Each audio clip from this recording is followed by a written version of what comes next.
Sir मैं ही बताती हूँ थोड़ा सा। हाँ, आप रिपीट कीजिए अपना क्वेश्चन एक बार, just repeat your. Sir septicemia. हाँ, एंड टॉक्सीमिया। सर हाँ यस सर। क्या है जरा। Yes sir. तो question was about septicemia and toxemia, ठीक है। तो ऐसा है, बड़ा सिंपल है, very simple. Every day in life ना, हमेशा by any reason you take bacteria inside your body, either nasal route से जा रहा हो या ओरल रूट से जा रहा हो, क्योंकि प्रेजेंस ऑफ बैक्टीरिया पूरी हर जगह पे है, एयर में है, वाटर में है, सॉइल में, हर जगह पे। तो ऐसा हो नहीं सकता कि किसी दिन आप बैक्टीरिया को अपने बॉडी के अंदर नहीं ले रहे होंगे। लेकिन आप बीमार इसलिए नहीं पड़ते कि एक फाइट है between your immune system and your bacteria, और कुछ फैक्टर्स है। मगर मैं ये कहना चाह रहा था कि every time you are getting bacteria inside your body, ठीक है। Every time you are not getting sick, ये अदर ये अलग मसला है, मगर अब बैक्टीरिया हमेशा आपके शरीर में जा रहा है, ठीक है। thereafter it may gain access to your circulation, वो आपका सर्कुलेशन में भी जा सकता है, नहीं भी जा सकता है। अगर आपका सर्कुलेशन में बैक्टीरिया चला गया, उसको हम लोग बोलते हैं बैक्टीरियमिया। बायोलॉजी में, biology is slightly simple, biological science is slightly simple because if you have command on the prefix and suffix, बहुत सारी चीजें अपने आप ही क्लियर हो जाते हैं। जैसे अभी मैं क्या कह रहा हूँ, when the bacteria get access inside the circulation, that is inside the blood, it is called as bacteremia.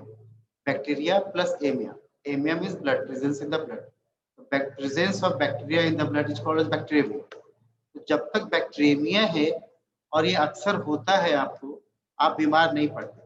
क्यों नहीं पड़ते? उस समय अमाउंट मैटर करता है। बैक्टीरिया कैसे बीमार करेगा? Presence of by release of some toxins, ऐसे कुछ करेगा, कुछ तो मैकेनिज्म होंगे। बॉडी में डैमेज इतना होना चाहिए कि आप उसको फील कर पाए as a sign and symptom. उसके लिए उसको इतना रिलीज करना होगा अपने टॉक्सिन्स को कि आपको कुछ डैमेज काउज करे शरीर में। और अमाउंट ऑफ टॉक्सिन्स कौन डिसाइड करेगा? Amount of bacteria. अगर बैक्टीरिया एक भी है तब भी आप बोलेंगे बैक्टीरिया, ठीक है। एक हो, बहुत हो, तो उस कंडीशन का हम लोग बोलते हैं बैक्टीरिया। बट एक पॉसिबिलिटी ये होगा कि अमाउंट ऑफ बैक्टीरिया इतना ज्यादा हो जाए और उनके प्रोडक्ट्स जैसे एंडोटॉक्सिन्स या एक्सोटॉक्सिन्स इतने हो जाए कि आप बॉडी में डैमेज प्रोड्यूस करना शुरू कर देगा, ठीक है। इस कंडीशन को हम बोलते हैं सेप्टिसिमिया, सेप्टिक हो गया बॉडी। उनके टॉक्सिन्स इस अमाउंट में अब होने लगे, इससे डैमेज हो रहा है, सर्कुलेशन में एनफ अमाउंट ऑफ टॉक्सिन्स हो। अब depending on the type of toxins आप डैमेज दिखेंगे, किस ऑर्गन में कितना डैमेज होना है। इस कंडीशन को बोलते हैं सेप्टिसीमिया, ठीक है। एक टर्म हो गया बैक्टीरियमिया, एक हो गया septicaemia. Next is toxaemia. Toxaemia slightly different है सेप्टिसीमिया से। सेप्टिसीमिया में रोल टॉक्सिन्स का ही है, फिर भी उसको टॉक्सीमिया नहीं बोलते। इसलिए नहीं बोलते, टॉक्सीमिया में एक सोर्स होता है, वो पूरे सर्कुलेशन में नहीं जाता। एक खास पॉइंट होता है जहां से बैक्टीरिया टॉक्सिन्स रिलीज करते हैं। बैक्टीरिया खुद नहीं जाता सर्कुलेशन में, उसके टॉक्सिन्स जाते हैं सर्कुलेशन में। बॉडी के किसी एरिया में लोकलाइज्ड ग्रोथ कर रहा है बैक्टीरिया इस अमाउंट में कि उसके टॉक्सिन्स सर्कुलेशन में जाके पूरी बॉडी में डैमेज काज कर रहे हैं, लेकिन बैक्टीरिया नहीं जा रहा बॉडी। बैक्टीरिया बॉडी में है, मतलब सर्कुलेशन में नहीं जा रहा, सिस्टेमिक उसका प्रेजेंस नहीं दिखेगा। ऐसे कंडीशन को हम लोग बोलते हैं टॉक्सीमिया। जैसे कि क्लोस्ट्रीडियल बैक्टीरिया का आपको आइडिया हो तो ये स्पोर फॉर्म करता है। तो अगर कोई वुंड है आपके बॉडी में, वहां पे तो अपना ग्रोथ करेगा, अपना मल्टीप्लिकेशन करेगा, मगर जैसे ही सर्कुलेशन में जाएगा, in the presence of oxygen spore बना लेते हैं। स्पोर बना लेंगे तो फिर वो इनएक्टिव हो जाते हैं, कोई टॉक्सिन्स नहीं, कुछ भी नहीं, तो उससे आपको कोई हार्म नहीं है। लेकिन जब तक वो सर्कुलेशन में नहीं गया है, ऐसे पार्ट में पड़ा हुआ है जो डिवाइटलाइज्ड है, जो ऑक्सीजन सप्लाई कम है, नहीं के बराबर है, तो आप ग्रो कर रहे हैं, अपने टॉक्सिन्स रिलीज कर रहे हो, टॉक्सिन्स आपके अंदर में जा रहा है, ठीक है। इस तरह के कंडीशंस को, या कभी कभी आप देखो यूट्रस में क्या होता है कि प्रेग्नेंट यूट्रस में, uterus of any reason, foetus में अगर डेथ हो जाए और इन्फेक्टेड हो जाए फीटस, मैचुरेशन जिसको बोलते हैं, तो वो एक सोर्स हो गया जहाँ बैक्टीरिया है इनसाइड द डेड फीटस, वहां पे वो टॉक्सिन्स प्रोड्यूस कर रहा है। अब वो टॉक्सिन्स मदर के सर्कुलेशन में जा रहा है, वहां से बैक्टीरिया नहीं जा रहा, सिर्फ टॉक्सिन्स जा रहे हैं और बॉडी में डैमेज कॉज कर रहा है। इस कंडीशन को लोग टॉक्सीमिया बोलते हैं, ठीक है। तो one was septicemia, other was first was bacteremia, next was septicemia, and third was toxemia. I think it is clear to you, ना? Clear हो गया आपको? Yes, sir. चलो, if any other query or query पूछ लो.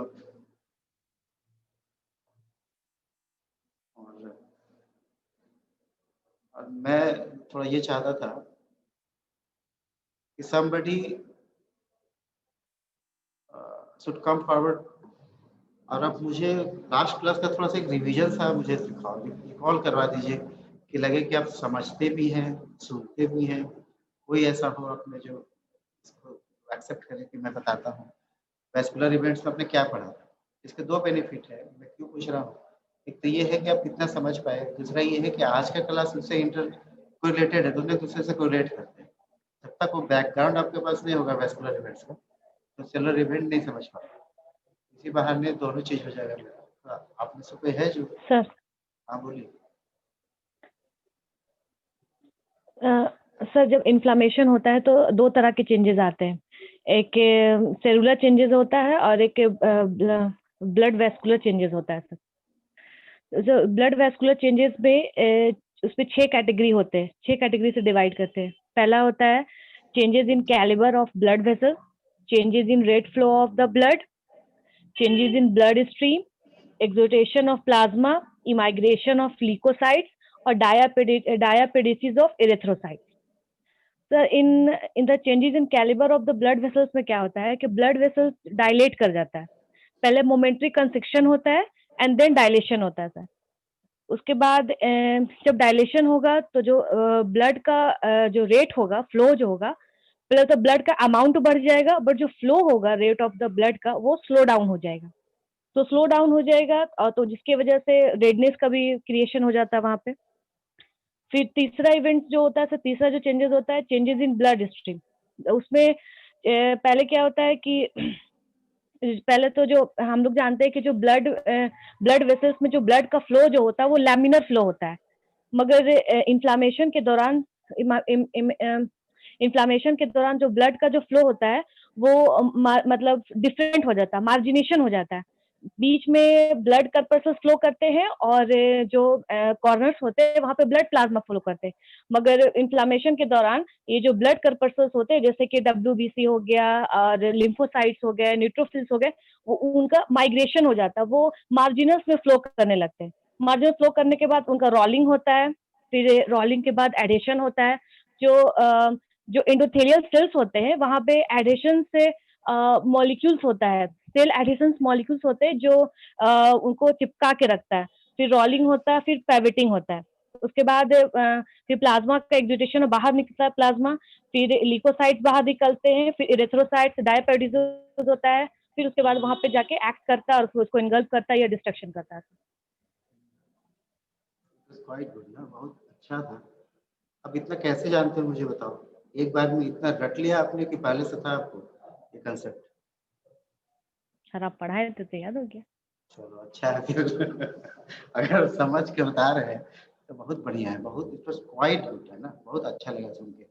बस दो चीज से मैं जोड़ूंगा. मतलब आपका टेक्निकली सब कुछ ठीक है, मैं जो क्या कह रहा हूँ, आपने कहा, मैंने भी कहा कि यहाँ पे चेंजेस दो तरह के होते हैं, वेस्कुलर और सेलुलर इवेंट्स. ठीक है.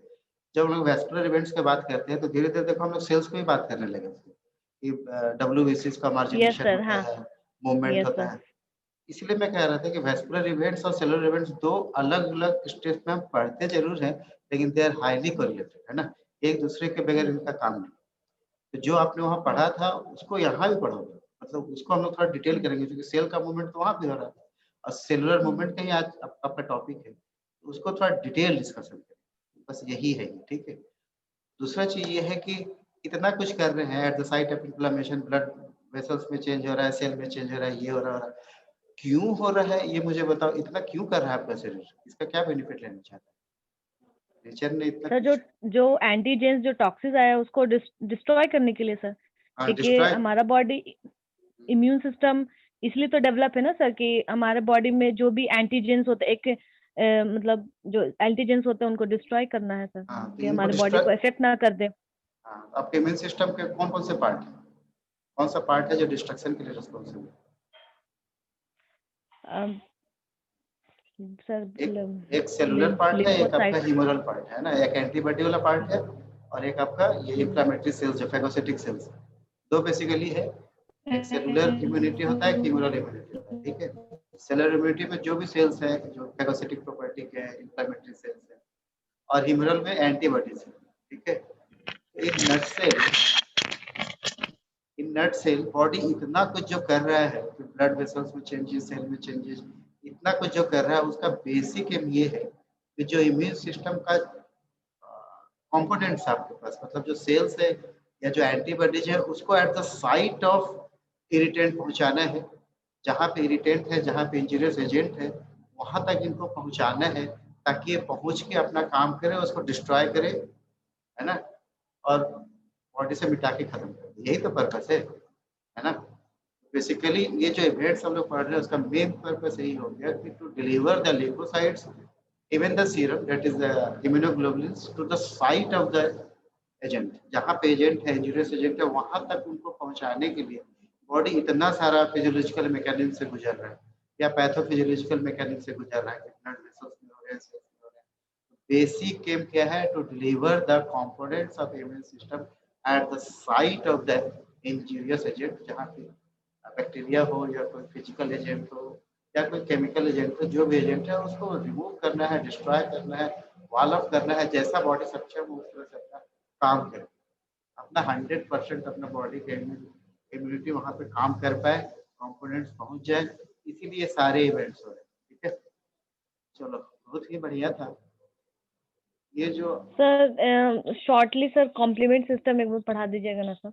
कॉम्प्लीमेंट भी पढ़ना है आपको, केमिकल मीडिएटर्स भी पढ़ने हैं आपको, डिटेल में पढ़ेंगे। इसके बाद हम लोग पढ़ेंगे सेल्स ऑफ इंफ्लेमेशन को डिटेल करेंगे, उसके बाद केमिकल मीडिएटर्स पढ़ेंगे, कॉम्प्लीमेंट पढ़ेंगे, सब पढ़ेंगे, कोई प्रॉब्लम नहीं। लेकिन मुझे बहुत अच्छा लगा आज भी कायनात आपने तो सारा रिवाइज कर दिया। अगर 33 है इसमें से अगर 20 भी इस तरह से सारा रिकॉल करके सुनाने का अगर है उसके पास, आपने कहा इसका मतलब ये नहीं कि और किसी को नहीं पता होगा, और कोई पता होगा, लेकिन अगर 50% भी मेरा क्लास इतना अच्छा से समझ रहा है और बता रहा है तो फिर तो मेरा पढ़ाना भी जस्टिफाइड है और आपका प्रेजेंस भी जस्टिफाइड। ठीक है, चलो मुझे बहुत अच्छा लगा, आगे बढ़ते हैं। कम टुडेज क्लास बेसिकली आज हम लोग बात करेंगे सेलुलर इवेंट्स, है ना। Share the screen. तो आप देख पा रहे हैं slide? Cellular events in inflammation दिख रहा है? Yes sir. तो फर्स्ट ऑफ ऑल थोड़ा सा हिस्टोरिकल बैकग्राउंड, जैसा कि आपने वैस्कुलर इवेंट्स में देखा था, उसमें थे वहीम साहब का था मेजर रोल। इसमें वैसे ही एली मैचनिकॉफ है, एली मैचनिकॉफ, इनका मेजर रोल है सेलुलर इवेंट्स को डिस्क्राइब करने में। कैसे किया था इन्होंने? लकीली मतलब बाई चांस एक्सपेरिमेंट नहीं कर रहे थे, वो समुद्र के किनारे बैठे हुए थे और एक स्टार फिश लार्वा पानी के तरंगों से बहता हुआ सी शोर पे आ गया और वैसे ही बस विदाउट एनी इंटेंशन उस लार्वा को पकड़ लिया और ऐसे कुछ सोचता हो उसमें फॉर्म को प्रिक कर उसके बॉडी में। स्टार फिश के जो लार्वा होते हैं ऑलमोस्ट ट्रांसपेरेंट होते हैं, उस पर उन्होंने प्रिक कर दिया थॉर्म और उसको रिलीज कर दिया, चले भी गए। नेक्स्ट डे जब आए तो बाई चांस वही स्टारफिश लार्वा वहीं पे था और अब की बार जब उन्होंने उसको प्रिक किया तो देखा जहाँ पे उन्होंने थॉर्न को प्रिक किया था वहाँ पे ब्राउनिश डिस्कलरेशन, ब्राउनिश डिस्कलरेशन। वो इंस्ट्रूमेंट नहीं, कुछ भी नहीं, उन्होंने सोचा ये क्या है, कैसे है, क्यों हो रहा है। सिर्फ ये थाउट्स थे, ऐसा नहीं कि कोई इंस्ट्रूमेंट लगा कर उन्होंने देखा, उनके थाउट्स थे यहाँ पे ऐसा इसलिए हो रहा है कि कुछ जो मैंने थॉर्न को डाला है उसको हटाने के लिए, उसको खा के मिटाने के लिए बॉडी के सेल्स मूव करके आ गए हैं, इसीलिए यहाँ पे colour change. At this time Santosh Suman कौन है? जब भी मैं क्लास लेता हूँ बार बार इनका एंट्री होता है, बार बार एग्जिट होता है, नेट का प्रॉब्लम है क्या है? इससे पहले जो कंसेप्ट था लोगों के पास वो माइक्रोफेज का था। माइक्रो मीन्स मतलब माइक्रोस्कोप बहुत ही छोटा, जिसको न्यूट्रोफिल आज के समय में, तो न्यूट्रोफिल से हम लोग इंट्रोड्यूस थे, मगर हम लोग मैक्रोफेज से इंट्रोड्यूस उस समय नहीं। उनका ये कहना था कि कुछ सेल्स जो बड़े हैं साइज में, वो आते हैं इस पर्पज से कि उस जो इरिटेंट है, जो फॉरेन पार्टिकल्स है, उसको खा के मिटा दे।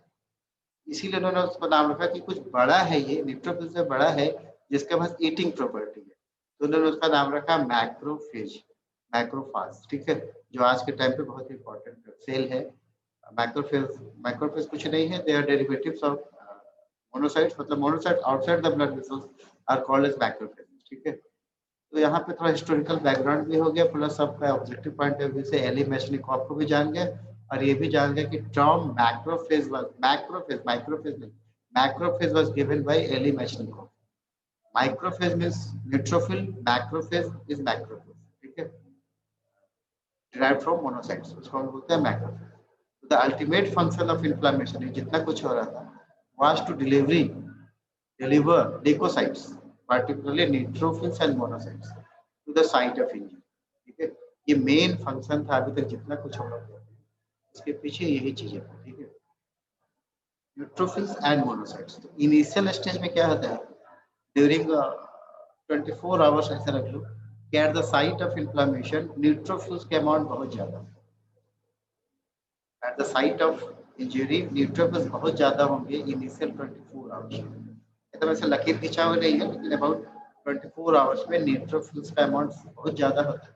जैसे जैसे टाइम बढ़ेगा अब देखोगे न्यूट्रोफिल्स दिखना कम हो जाएंगे या नहीं होंगे, अब वो एरिया रिप्लेस कर देगा मैक्रोफेज, यानी कि मोनोसाइट्स, मैक्रोफेज आने लगेंगे।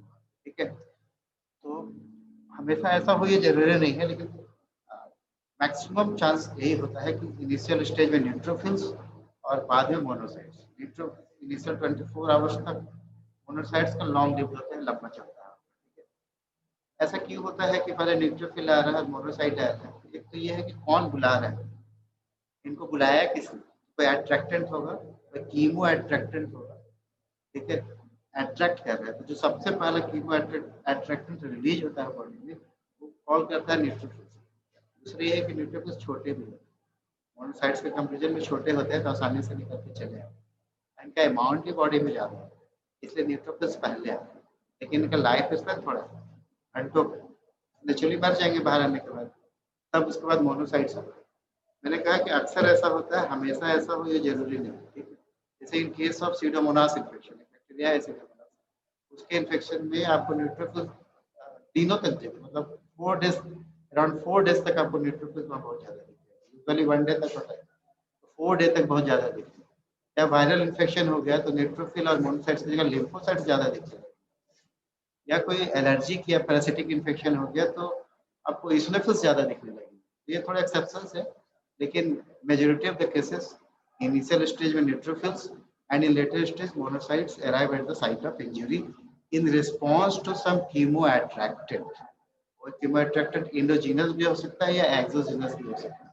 endogenous इन द टर्म कि बॉडी के अपने ही बॉडी ने बनाया, सेल्स ने बनाया है उसको बुलाने के लिए। exogenous इन द सेंस कि जैसे कोई बैक्टीरिया है उसके अपने कंपोनेंट्स, तो उसको बोलोगे exogenous। endogenous जैसे कॉम्प्लीमेंट्स होते हैं बॉडी के, कुछ ल्यूकोट्रायंस होते हैं, इनके पास ये प्रॉपर्टी है कि ये कीमो अट्रैक्टेंट प्रॉपर्टी की तरह रोल प्ले करता है ना, तो उसको बुला लेते हैं। ठीक है, इसको हम पढ़ेंगे और डिटेल में पढ़ेंगे जब कॉम्प्लीमेंट वगैरह पढ़ोगे और chemical mediators of inflammation.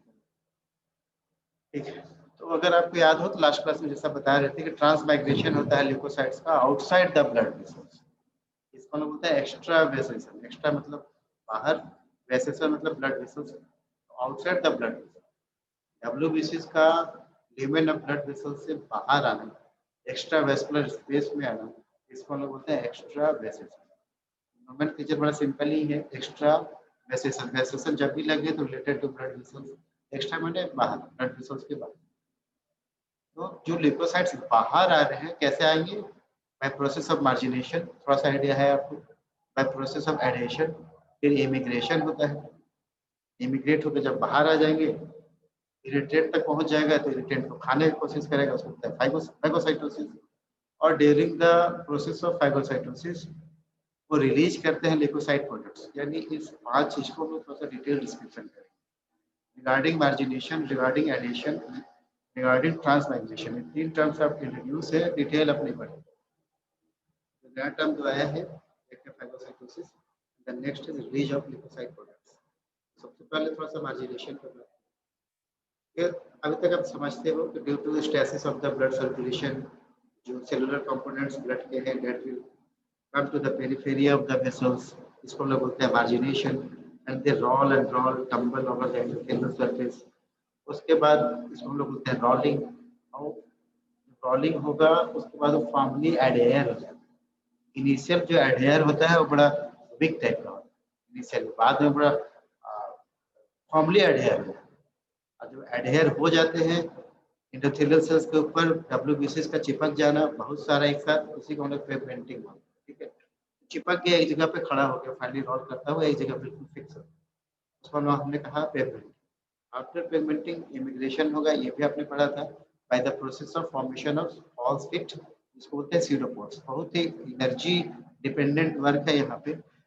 Cell membrane जो डब्ल्यूबीसीएस का होता है वो फॉल्स पिट बनाते हैं, सीडोपोड्स बनाते हैं।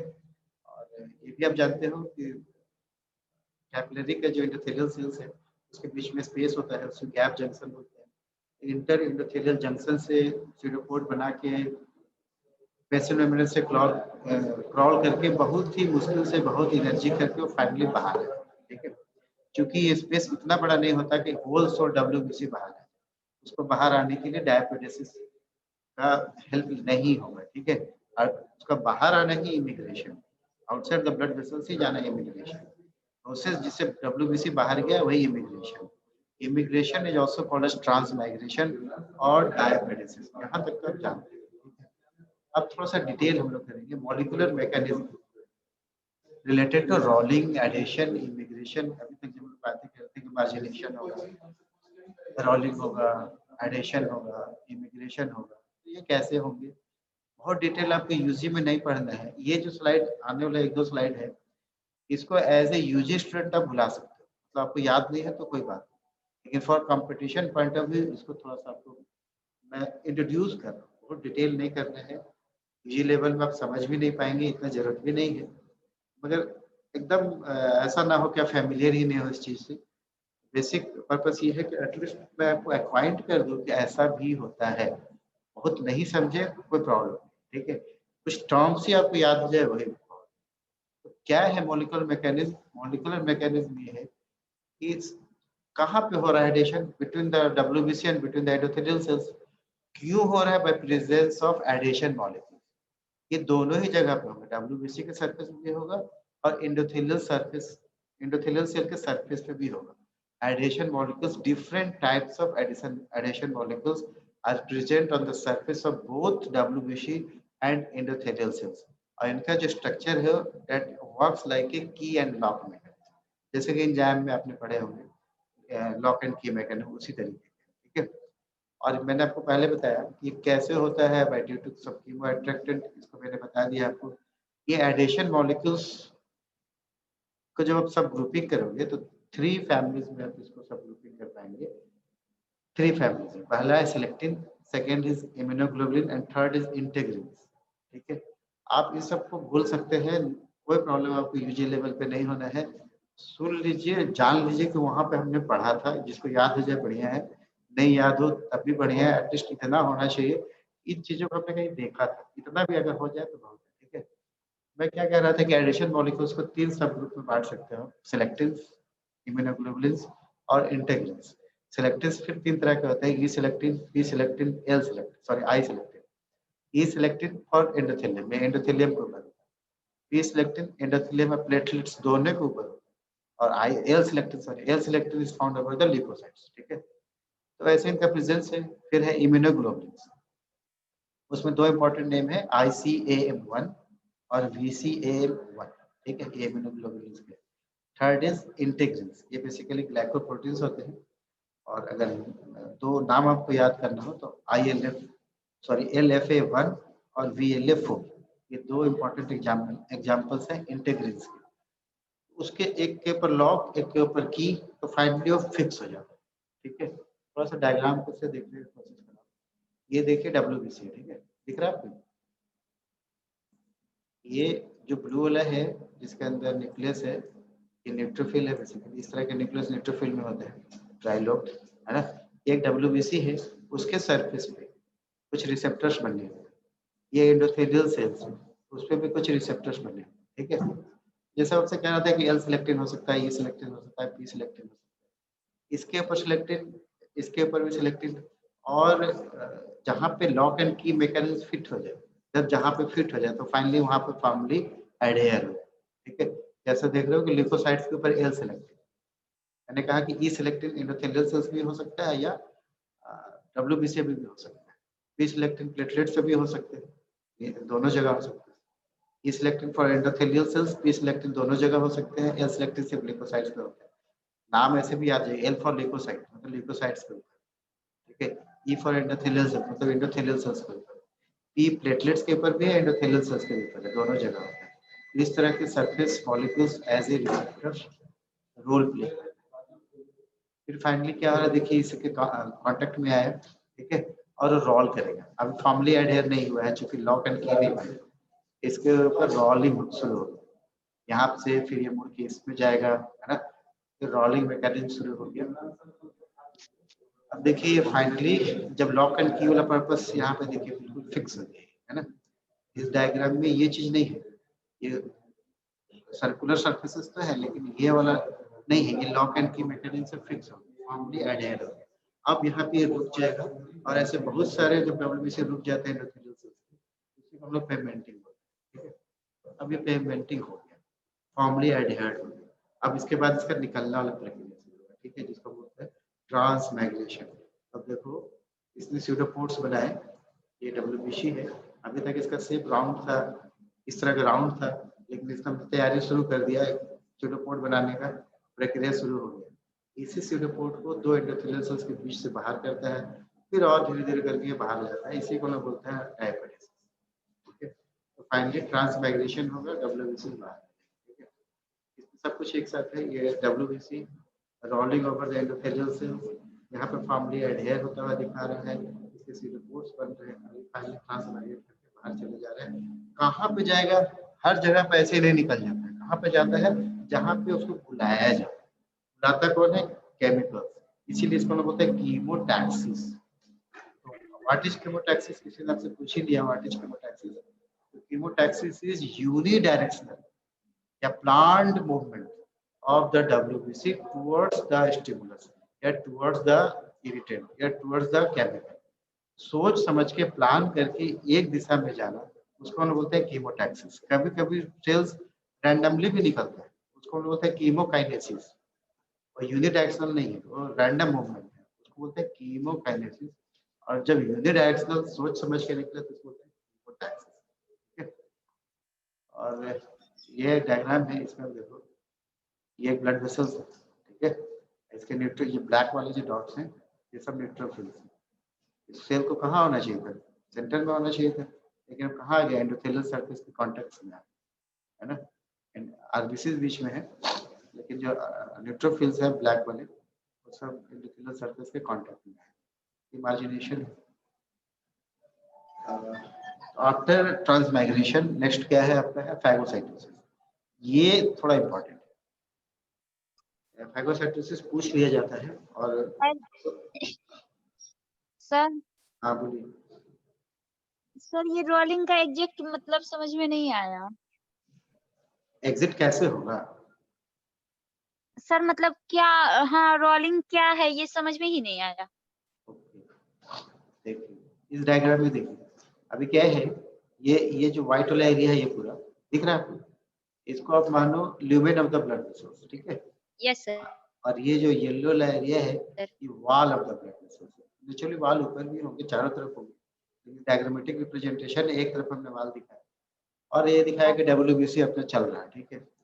अब इसके जो सरफेस मॉलिक्यूल्स थे जो हम लोग बातें कर रहे थे एडिशन मॉलिक्यूल्स का, एक तो एक्टिवेट हो, ठीक है, हमेशा वैसे निकला हुआ नहीं रहता, उसका एक्टिवेशन होता है।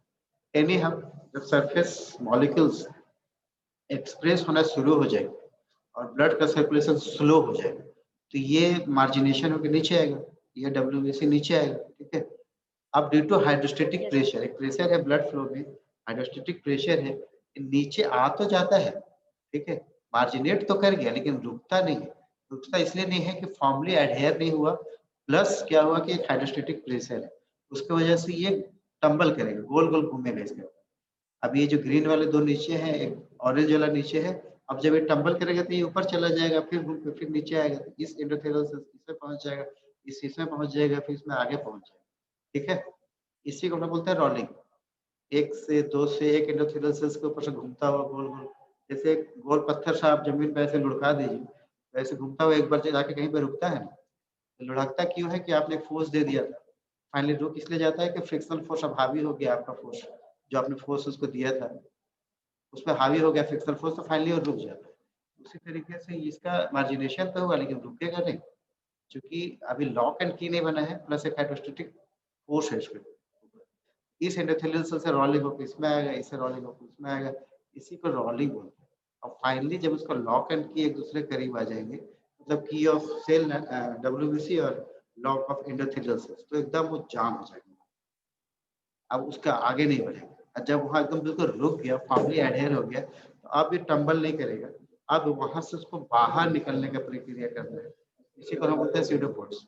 ये स्यूडोपोड बना रहा है, देखिए गोल था, अब वो धीरे धीरे पतला कर रहा है अपना शरीर की तरफ से, ताकि इसके बीच से निकल पाए। दो एंडोथेलियल सेल्स के बीच में जो स्पेस होते हैं, बड़ा होता है गैप जंक्शन जिसको बोलते हैं, उसके बीच से अपना पैर पास करेगा, फिर पूरा शरीर पास करेगा। इस डायग्राम में भी देख रहे हो कि अभी तो पैर पास किया था, लेकिन अब ऑलमोस्ट सारा शरीर ही पास हो गया, पैर जैसा ही सब पीछे रह गया, अब ये भी बाहर जाएगा थोड़ी देर। उसी को हम बोलते हैं ट्रांसमाइग्रेशन, ठीक है। इस डायग्राम में सारा कुछ एक साथ है, नॉर्मल फ्लो है, मार्जिनेशन है, ये गोल गोल घूम रहा है, टम्बलिंग हो रहा है, फॉर्मली एडहेयर्ड हो गया, सीटोपोड बनाने लगे, फिर उसे आपको ये लग रहा इसमें है कि सर पूरा सेल पास नहीं होगा? पूरा सेल, हाँ पूरे सेल पास होगा, पूरा ही सेल पास होगा, आप यस सर, देखेंगे। पूरा सेल पास। हाँ पूरा ये जो सेल है ना, ये पूरा सेल ही है, इसमें अपने पैर बना के निकाला है, शरीर अंदर है, फिर पूरा शरीर भी बाहर आएगा, फाइनली पूरा सेल बाहर है। ऐसा नहीं है कि एक टुकड़ा उसका बाहर जाए, डायग्राम से दिखाने के तरीका है, पूरा एक सेल ही है, ये पूरा जो सेल है। अभी जो गोल है, अभी देखिए फ्लैट हो गया, अब ये अपना पैर निकाला, बाहर किया, कुछ हिस्सा अंदर रह गया, कुछ बाहर रह गया, उसके बाद घींच घींच के पूरा शरीर को ही बाहर ले आएगा, कंप्लीट सेल बाहर है, ठीक है, समझ गए?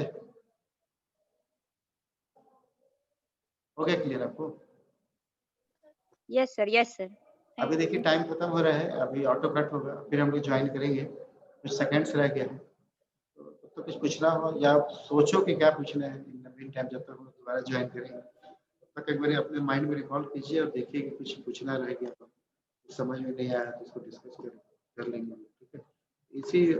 इसी लिंक से दोबारा ज्वाइन करेंगे फॉर नेक्स्ट 20 मिनट्स, कोशिश करेंगे आज ये पूरा। आपको अभी तक क्लियर है ना सब कुछ?